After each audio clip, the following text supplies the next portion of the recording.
인간의 끊임없는 욕망 중에 하나됨에 대한 욕망이 있습니다. 대부라는 영화를 보면 마피아 두목들이 화해하는 장면들이 나옵니다. 그들은 각자 손가락에 피를 내는데요, 그리고 그 피를 한 컵에 받아서 섞은 후 돌아가면서 마십니다. 또한 그들은 이렇게 외치며 맹세를 합니다. 이제 우리는 하나다. 다시는 싸우지 말자. 서로 사랑하자. 서로 화목하자. 이러한 맹세 이후에 그들의 화목은 유지가 되었을까요? 아닙니다. 그들은 사소한 일로 분열되어 다시금 서로 싸우게 됩니다.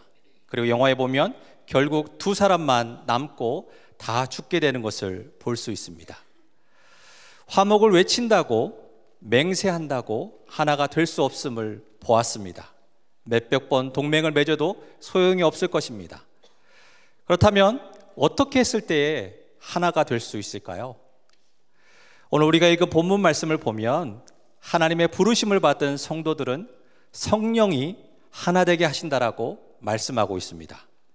그리고 성도들은 성령이 하나 되게 하는 것을 지키기 위해 부르심에 합당한 모습을 갖추어야 한다라고 말씀하고 있습니다. 그렇습니다. 하나님은 교회 공동체의 합당한 모습을 위해 하나됨을 소중하게 여기셨습니다. 예수님께서도 제자들의 하나됨을 원하셨습니다. 그래서 자신이 죽으시고 부활하시기 직전에 하나님 아버지께 기도하셨습니다. 요한복음 17장 20절과 21절 말씀 제가 읽도록 하겠습니다. 내가 비옵는 것은 이 사람들만 위함이 아니요 또 그들의 말로 말미암아 나를 믿는 사람들도 위함이니 아버지여, 아버지께서 내 안에 내가 아버지 안에 있는 것 같이 그들도 다 하나가 되어 우리 안에 있게 하사 세상으로 아버지께서 나를 보내신 것을 믿게 하옵소서. 아멘. 바울은 이런 주님의 마음을 본받아서 에베소 교회 성도들과 오늘 이 말씀을 대하는 저와 교회 공동체, 저와 여러분, 그리고 우리 교회 공동체에게 부르심에 합당한 모습을 추구하는 일에 많은 주의를 기울이라고 촉구하고 있습니다. 저는 오늘 본문 말씀을 통해 그렇다면 부르심에 합당한 공동체란 무엇인지 좀 더 살펴보고 함께 은혜를 나누기를 원합니다.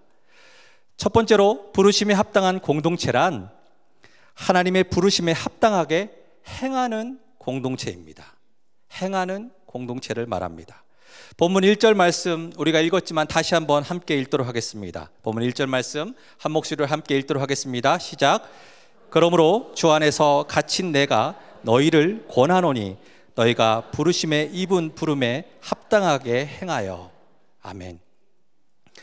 방금 읽은 말씀에서 부름에 합당하게 행하여 라는 말은 무슨 뜻일까요?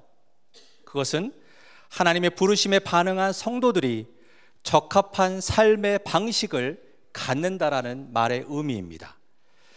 그렇다면 하나님이 성도를 향한 그 부르심은 어떤 부르심일까요? 그 부르심은 사망에서 생명회로의 부르심입니다. 그 부르심은 죄에서 성결로의 부르심입니다. 그 부르심은 어두움에서 빛으로의 부르심입니다. 그 부르심은 분리에서 연합으로의 부르심입니다. 누구를요? 저와 여러분을, 아니 주를 믿는 모든 성도들을 이렇게 부르신다라고 말씀하고 있습니다. 우리 좌우에 계신 분과 이렇게 한 번 더 인사하면 좋겠습니다. 당신은 사망에서 생명으로 부름받으신 분이십니다. 우리 한번 인사하겠습니다. 네. 한 번만 하면 서운하니까 한 번 더 인사할까요? 당신은 어두움에서 빛으로 부름받으신 분이십니다.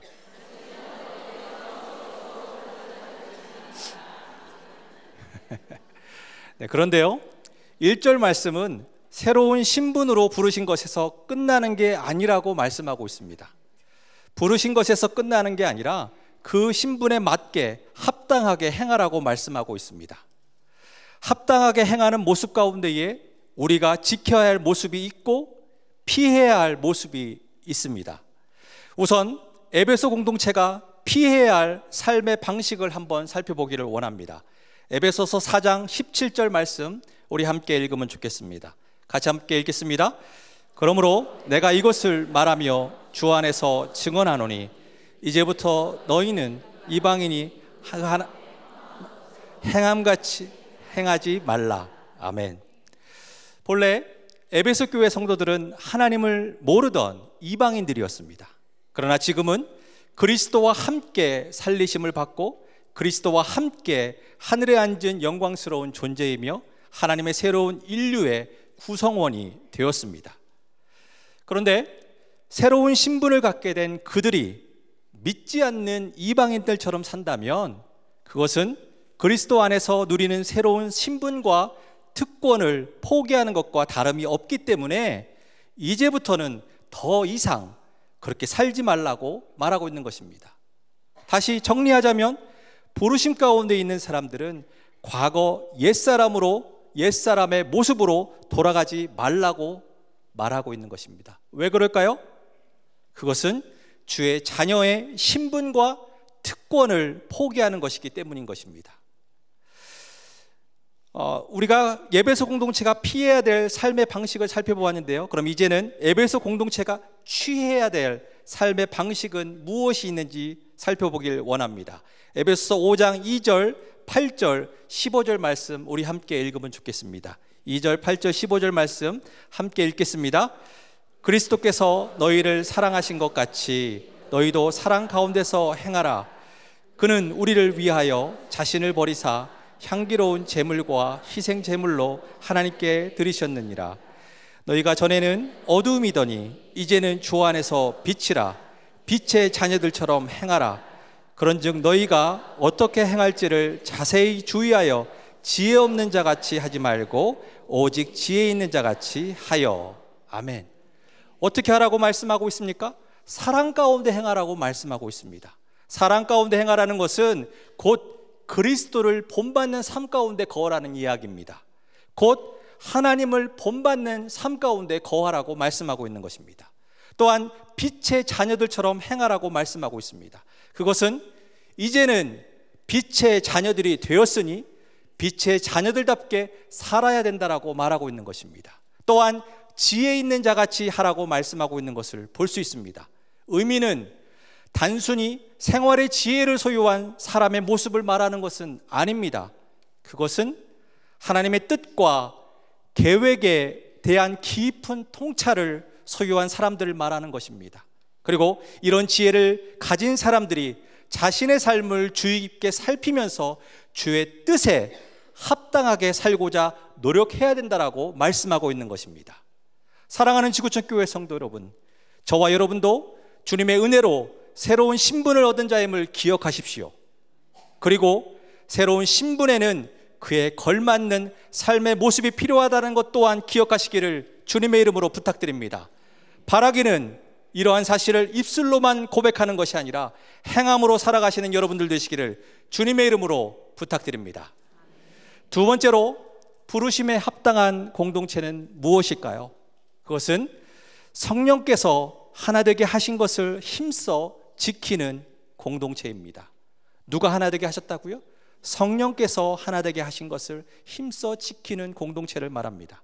우리가 읽었던 본문 3절 말씀 함께 읽으면 좋겠습니다. 본문 3절 말씀 함께 읽도록 하겠습니다. 시작. 평안에 매는 줄로 성령이 하나 되게 하신 것을 힘써 지키라. 아멘. 방금 읽은 3절에서 바울은 에베소 교회 성도들에게 하나가 되라고 촉구하지 않습니다. 아니, 성령의 하나됨을 회복하라고 말하지도 않습니다. 그는 성령의 하나됨을 힘써 지키라고 촉구하고 있는 것을 볼 수 있습니다. 본문에 지키라는 원어는 부정사 헬라 원어인 테레인이라는 단어가 사용되었습니다. 의미로는 이미 소유하고 있는 것을 잃어버리지 않도록, 파괴되지 않도록 지키는 것입니다. 그렇습니다. 교회가 누리는 하나됨과 평강은 성령의 선물임을 믿으시길 바랍니다. 하지만 이 하나됨은 쉽게 무너질 수 있습니다. 그래서 바울은 오늘 우리가 읽었던 3절 본문 말씀에서 힘써 지키라고 말하고 있는 것입니다. 우리 공동체를 한번 생각해 보십시오. 사실 공동체 안에는 나와 다른 생각, 다른 삶의 방식을 가진 지체들이 많습니다. 에베소 교회에도 마찬가지였습니다. 문화적으로, 종교적으로, 사상적 배경을 달리하는 사람들이 있었습니다. 하지만 이러한 사람들이 모여서 그리스도 안에서 하나의 공동체를 이루었던 것입니다. 본문 3절에서 바울은 성령께서 공동체에 하나 되게 하신 것을 힘써 지킬 수 있는 수단을 이야기하고 있는 것을 볼 수 있습니다. 그 수단은 바로 평안이라는 줄을 가지고 하나됨을 지켜나갈 수 있다라고 말하고 있습니다. 이것은 공동체를 하나로 묶는 효력을 갖고 있습니다. 동시에 공동체의 구성원들이 사랑 안에서 하나 될 때 실현되는 것입니다. 바울은 본문 2절을 통해 성령의 하나됨을 지키는 데 필요한 덕목을 말하고 있는데요. 본문 2절 우리 함께 읽으면 좋겠습니다. 본문 2절 함께 읽도록 하겠습니다. 시작. 모든 겸손과 오래 참음으로 사랑 가운데서 서로 용납하고. 아멘. 그렇습니다. 바울은 하나됨을 지키는 데 필요한 덕목이 바로 겸손, 온유함, 오래 참음, 사랑, 용납이라고 말하고 있습니다. 그럼 이 자리에 함께한 저와 여러분이 이러한 덕목을 잘 갖추고 계신지 의미를 좀 더 살펴보면 좋겠습니다. 여러분, 겸손이란 어떤 의미일까요? 겸손은 자기를 낮추고 다른 사람의 가치를 인정하는 덕목을 말합니다. 근본적인 모습은 하나님을 경외하고 그의 은혜에 의지에 사는 자세를 말합니다.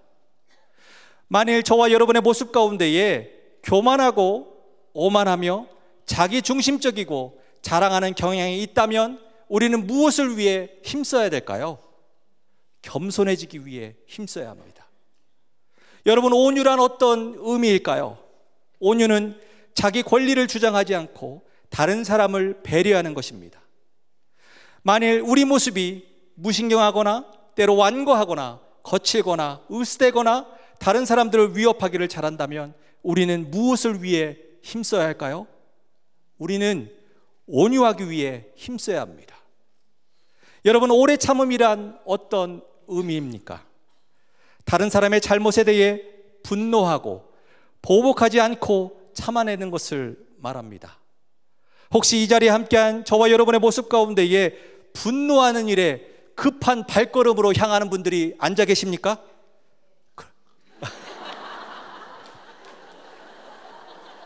감사합니다.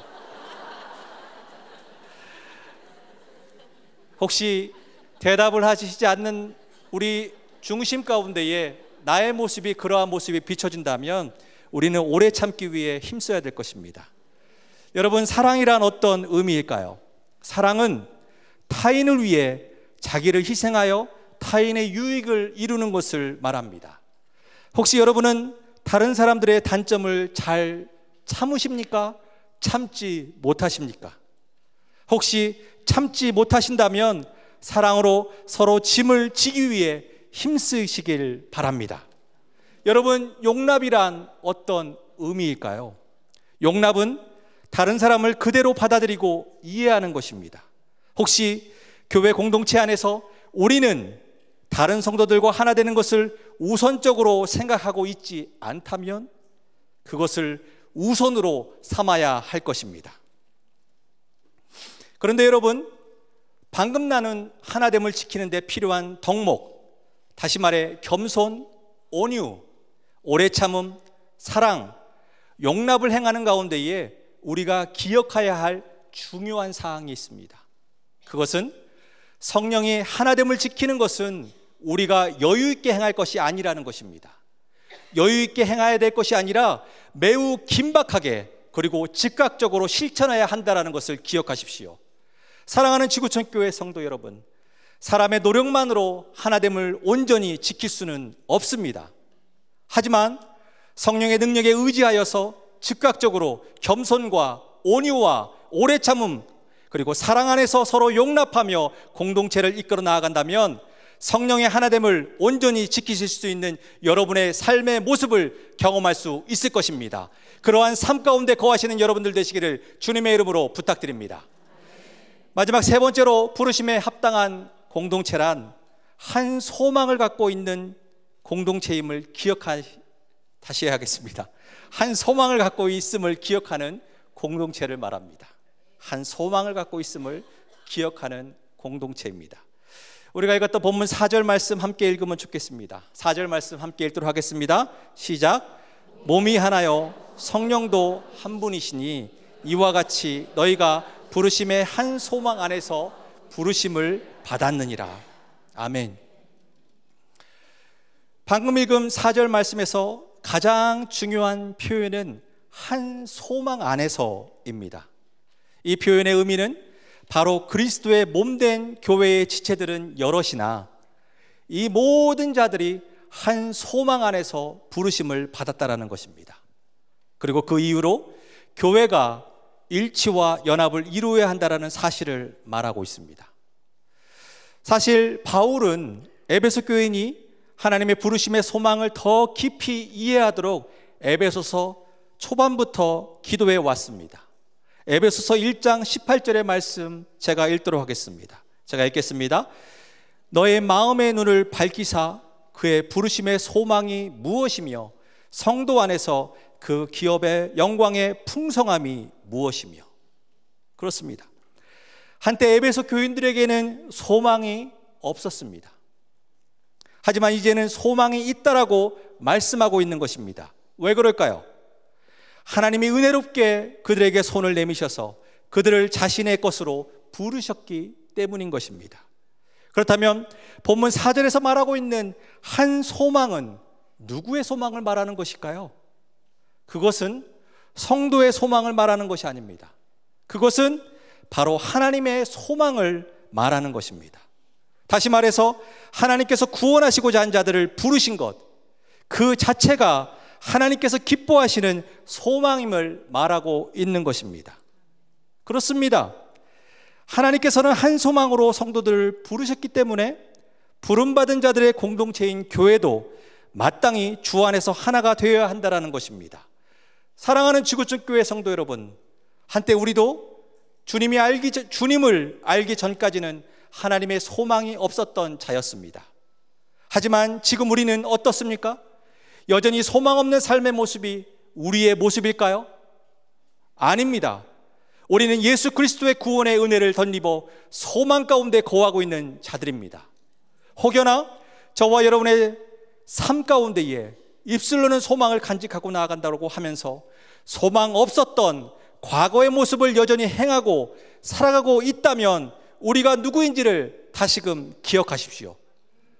저와 여러분은, 아니 우리 지구촌 공동체는 하나님이 허락하신 한 소망을 간직하고 한 소망을 간직하고 함께 나아가는 자임을 기억하시길 주님의 이름으로 부탁드립니다. 말씀을 정리하고자 합니다. 본문의 요지는 교회 공동체란 하나님의 부르신 부름에 합당하게 나아가야 하는 것이라고 말하고 있는 것입니다. 그런데 여러분, 사도 바울은 감옥에 갇혀 있는 상황 가운데서 왜 이 에베소서를 기록했을까요? 만일 그가 하나님의 부르신 부름에 합당하게 살고자 하지 않았더라면 그는 감옥에 갇히지 않았을 것입니다. 예수님께서도 부르심에 합당한 삶을 살아가시기 위해 십자가를 지시고 죽기까지 복종하셨습니다. 그렇다면 우리의 삶은, 아니 우리 공동체의 모습은 어떠해야 할까요? 혹시 하나님이 부르신 부름에 합당한 모습으로 지난 30년간 달려온 우리 지구촌 공동체의 모습을 잊고 계시지는 않으십니까? 바라기는 오늘 말씀을 기억하시기를 주님의 이름으로 부탁드립니다. 바라기는 지구촌 공동체는 이제까지 주 안에서 하나 되어 달려온 공동체임을 기억하시기를 주님의 이름으로 부탁드립니다. 그리고 그것을 기억한다면 그 부르심을 입은 부름에 합당한 공동체로서 평안에 매는 줄로 성령이 하나 되신 것을 더욱 힘써 지키시는 여러분들 다 되시기를 주님의 이름으로 축원드립니다. 아멘.